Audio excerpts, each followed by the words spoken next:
আমার সামনে দিয়ে হেঁটে যেতে যেতে হাওয়ায় অদৃশ্য হয়ে গেল। সাবধান হয়ে থাক সবাই।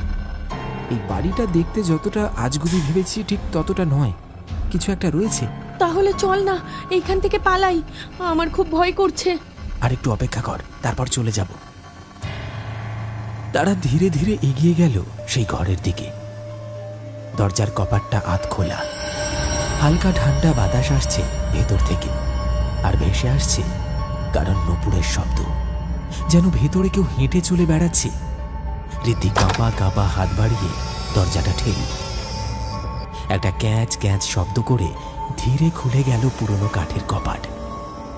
ঘরের মাঝখানে একটা পুরনো কাঠের বিছানা, আর বিছানার একপাশে পড়ে রয়েছে একটা কঙ্কাল।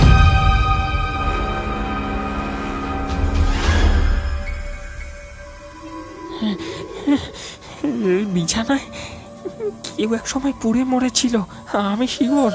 না না, এটা খেলা না, এই বাড়িতে কিছু একটা আছে। ও চায় না আমরা এখানে থাকি। ও আবার জেগে উঠেছে, আমাদের কাউকে ছাড়বে না।